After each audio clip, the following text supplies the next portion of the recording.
This is Growing Up Aspen with Andy Collin, Chris Pomeroy. We're starting season 2. Where Are They Now? Where we catch up with some of our old schoolmates. Today we're here with Missy Brinkman Greis. What was the genesis for Publik Coffee? So Publik, you've been doing for a while. I remember when you... Publik's 10 years old. So I started it with a business partner who happened to be my boyfriend. Uh-huh. And we were living together, and he had 2 teenage daughters and I had a teenage daughter. And then he decided that sleeping with the baristas would be a good idea.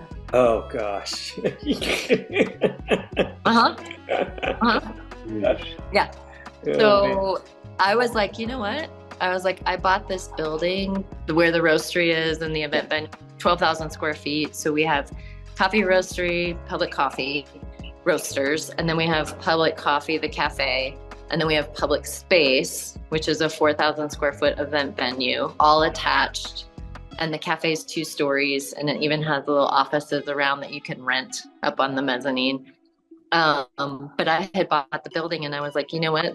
Coffee was your dream, and you're the restaurant, food and beverage guy. I'm just like marketing and have a pretty deep Rolodex. And the minute we opened the doors, I knew we would have customers because I could just invite people from all the various things that, places I've volunteered or whatever, school, friends, whatever. And I was like, you need to buy me out and you need to buy the building because I'm not going to be your landlord. Because I was the landlord separately. Right. Oh, yeah. And he didn't have any money.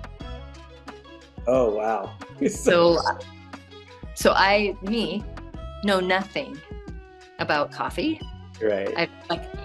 And I just hired a bunch of people. And actually this week we've been doing manager reviews, and I have people that have been with me 7, 8, 9 years. Wow. And, that's great. Yeah. That's my general manager. Yeah, my general manager will have been with me 9 years in January, and our barista trainer and educator. We actually have a woman that's fantastic. She rides a Harley, and I love her. She's so badass.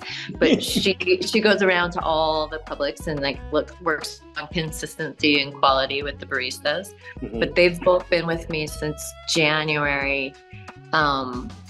I can't do the math, but 9 years. Wow.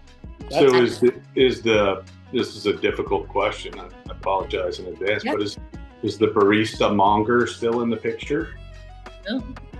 I might be the only person in Salt Lake City that hasn't run into him. Honest, like all my friends would be like, I was at a thing, and I'm like, no, still here. Never seen him. And he's bounced around at different coffee places, and it's a small town. Everybody knows who he is and what he stands for. Where would you say the skills that you got to stand up and do that and do a lot of stuff you learn on the fly? You just have to. I mean, I have an animation studio. I started it in 91. So I've gone through lots of different markets and the change and this and that, working with ad agencies, then you're working with studios. I mean, but I feel like deep down there's certain things that I learned as a kid growing up that sort of helped give me that ability to do that. Do you feel like there are things that you have obtained throughout? Because running a thing like that with a bunch of people, that's serious. I mean, it's a little different than cheerleaders with Jen Bloomquist, Yeah. You don't think cheerleading is a skill that's transferable? I'm sure it is. Something, yeah. So I really think that, watching my mom run a film production company and being a PA, mm-hmm. and, in the film industry, it's wacky, right? There's no, right? Like you want... My story I always tell is the director that came to town that found this boat, this float boat that someone owned in Aspen that was, 100 years old and wood. And he wanted that boat at one of those lakes at the top of Smuggler. And the owner was like, you're not putting this boat on a trailer. and hauling it up Smuggler Road. And he's like, well, what if we helicopter it?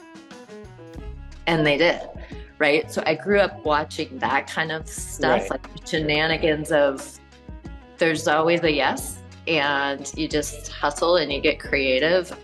And my God, please surround yourself with people that are smarter than you are, that know how to do jobs that you don't know how to do. And I've absolutely been so lucky because I have gotten people that love coffee.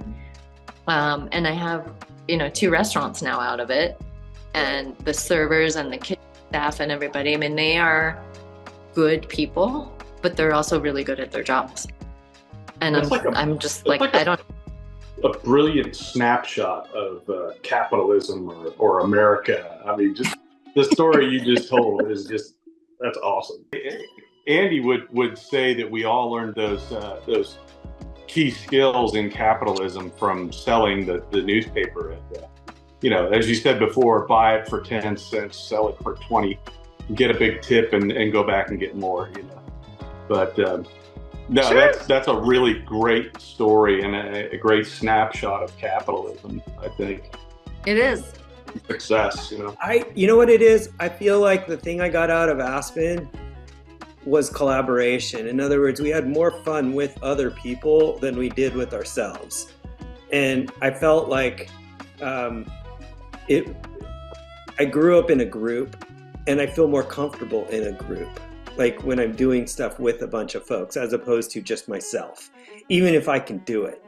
It just feels so much better when you've got someone to sort of play with and, Yeah. Well, and I think, Angie, you're obviously an extrovert. Yeah. I mean, I am too.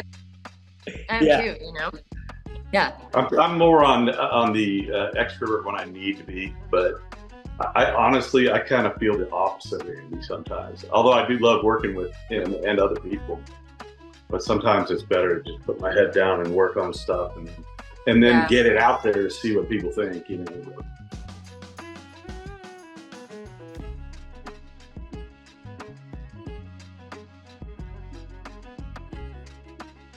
Thanks for listening to Growing Up Aspen, a Joiner's Table podcast with our classmates.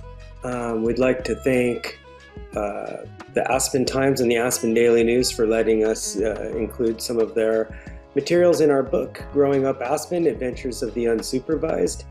The authors would like to thank you. If you're interested, you can check out our book at twistandturnpress.com or